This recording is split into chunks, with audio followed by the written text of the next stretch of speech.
అన్న మీ పేరు? సురేష్. గత 10 ఏళ్ళు బీఆర్ఎస్ పార్టీ పరిపాలించింది. ఇప్పుడు కాంగ్రెస్ పార్టీ వచ్చింది. ఏ ప్రభుత్వం బాగుంది అనుకుంటున్నారు? బీఆర్ఎస్. కేసీఆర్ తెచ్చిన పథకాలు బాగున్నాయా, కాంగ్రెస్ పార్టీ తెచ్చిన పథకాలు బాగున్నాయా? కేసీఆర్ తెచ్చినవి ఇప్పుడు కంటిన్యూ అవుతున్నాయి కదా. ఎందుకంటారు? ఎందుకు ఇచ్చిండు?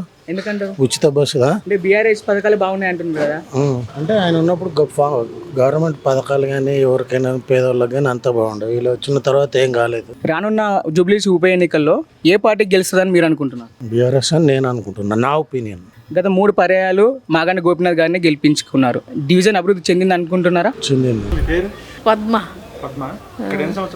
మేము వచ్చి ఇప్పుడు 10 సంవత్సరాలు అవుతుంది.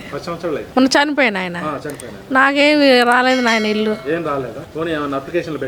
పెట్టినాం, అదే ఇల్లుకి పెట్టినాం. 15 సంవత్సరాలకి 10 సంవత్సరాలు అవుతుంది పెట్టినాం. ఇల్లు ఇవ్వలేదు, ఏం లేదు. ఇల్లు ఉన్నోడికి ఇల్లు ఇచ్చిండు, బిల్డింగులు ఉన్నోడికి ఇక్కడ బిల్డింగులు ఉన్నాయి, అన్ని ఉన్నాయి, వాడికి ఇల్లు ఇచ్చిండు. ఏం లేనోడికి ఇల్లు లేదు. చెకాన్ చేసి ఇయ్యారా? ఇప్పుడు కాంగ్రెస్ ప్రభుత్వం వచ్చింది కదా, బాగానే ఉందండి. మీకు అన్ని అందుతున్నాయా పథకాలని? ఏమున్నాయి, ఒక బస్సు ఒకటి పెట్టిన, ఏం పెట్టినా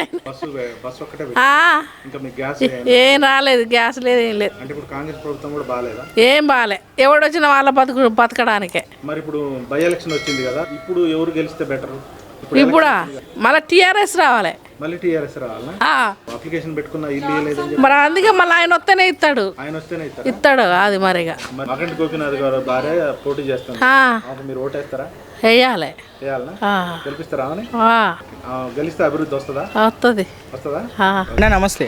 నమస్తే. మీ పేరు? ఖలీల్ అహ్మద్. గత 10 ఏళ్ళు బీఆర్ఎస్ పార్టీ ఉంది, ఇప్పుడు కాంగ్రెస్ పార్టీ వచ్చింది. ఏ పార్టీ బాగా పనిచేస్తుందని మీరు అనుకుంటున్నారు? అయితే కాంగ్రెస్ వాళ్ళది మేమైతే చూడలేదు సార్. మాకు ఇక్కడ మాగంటి గోపీనాథే మాకు తెలుసు. గత 3 పర్యాయాలు ఆయన గెలిపించుకున్నారు మాగంటి గోపీనాథ్ని. నియోజకవర్గం అభివృద్ధి చెందిందంటారా? చాలా. ఈ రోడ్లు ఎట్లున్నాయి మరి? ఇవి రోడ్లు లేకుండే ఇక్కడ ఈ మొత్తం మట్టి ఇట్లా వస్తున్నా కదా, బాబుల్ని పిల్లల్ని తీసుకొని రాకపోతుండే, అట్లా తిరిగి రావాల్సింది వస్తుండే. ఇది వాళ్ళ వల్లనే, బీఆర్ఎస్ వల్ల. కాంగ్రెస్ ఎవరో నాకు తెలియదు, ఎవరు నుంచి ఉన్నారో కూడా తెలియదు. కన్ఫర్మ్ బీఆర్ఎస్ ఉంది. మీ పేరు? నా పేరు ఫైముద్దీన్. గత 10 ఏళ్ళు బీఆర్ఎస్ ప్రభుత్వం పాలించింది, ఇప్పుడు కాంగ్రెస్ పార్టీ వచ్చింది. ఏ ప్రభుత్వం బాగా పనిచేసిందని మీరు అనుకుంటున్నారు? ఇది నేను చెప్పేది కాదు, మొత్తం తెలంగాణ చెప్తుంది. బీఆర్ఎస్ఏ పని బాగా చేసింది. లాస్ట్ 2050లో ఏది జరగాలి పని, ఇది 20లోనే చేసి పెట్టారు వాళ్ళు. ఇంకా వాళ్ళకి టైం ఇస్తుంటే వేరే ఉంటుండే, కానీ కాంగ్రెస్ వచ్చింది కదా, కొంచెం కష్టాలే వస్తున్నాయి పబ్లిక్కి. కష్టాలు అంటే చాలా చాలా రకాలుగా ఉన్నాయి. స్పెసిఫిక్గా చెప్పాలంటే డెవలప్మెంట్ ప్రకారంగా, రియల్ ఎస్టేట్ ప్రకారంగా చాలా రియల్ ఎస్టేట్ దెబ్బతినింది. కన్స్ట్రక్షన్ సైట్స్, డెవలప్మెంట్ సైట్స్ అన్నీ పోస్ట్పోన్మెంట్ జరుగుతున్నాయి. చాలా అప్రూవల్స్ పెండింగ్స్ ఉన్నాయి. రియల్ ఎస్టేట్ ప్రకారంగా అయినా కానీ, డెవలప్మెంట్ ప్రకారంగా అయినా కానీ. ఇంకా చెప్పాలంటే హైదరాబాద్లో కూడా చాలామంది ప్రాబ్లంకి దూరయ్యారు. కాంగ్రెస్ తెచ్చిన పథకాలు బాగున్నాయా, టీఆర్ఎస్ పార్టీ తెచ్చిన పథకాలు బాగున్నాయా? కాంగ్రెస్ పథకాలు ఓన్లీ చెప్పడానికి ఉన్నాయి, కానీ 1-2 పనికొస్తున్నాయి. కానీ బీఆర్ఎస్ పథకాలు బాగానే ఉన్నాయి. గత 3 పర్యాయాలు మాగంటి గోపీనాథ్ గారిని గెలిపించుకున్నారు. నియోజకవర్గం అభివృద్ధి చెందిందా? చెందింది చెప్పొచ్చు. ఏమైనా డెవలప్మెంట్ యాక్టివిటీస్ ఉన్నాయా ఈ డివిజన్లో, ఈ స్థానికంగా? ఈ స్థానికంగా అయితే చాలా డెవలప్మెంట్ జరిగినాయి. ఇంకా డిస్టిక్ వైపు మొత్తం చూడాలంటే కూడా బీఆర్ఎస్ మంచిగానే డెవలప్మెంట్ చేసింది.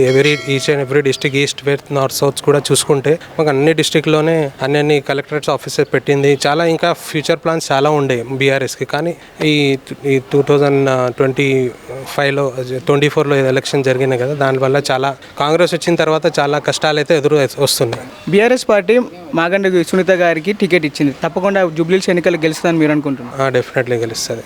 ఎస్పెషల్లీ జూబ్లీస్ నియోజకవర్గంలో ఎట్లయినా గెలుస్తుంది. ఎందుకు గెలుస్తుంది అనుకుంటున్నారు మీరు? ఎందుకంటే ఇప్పుడు కాంగ్రెస్ ప్రభుత్వం ఉంది, నడుస్తుంది. కానీ సిటీ హైదరాబాద్లో మొత్తం 39 సీట్స్ బీఆర్ఎస్వే. ఇది కూడా ఇట్లా పాత గోపీనాథ్ గారికి వాళ్ళ వైఫ్ కూడా, అది కూడా సెంటిమెంట్ ఉంటుంది. ప్లస్ బీఆర్ఎస్ పనులు బాగా ఉన్నాయి కాబట్టి కాంగ్రెస్ వల్ల చాలామందికి ప్రాబ్లమ్స్ ఎదురవుతున్నాయి, చూస్తున్నారు చాలామంది. దాని ప్రకారంగా బీఆర్ఎస్కే క్లీన్ షాట్ అవుతుంది.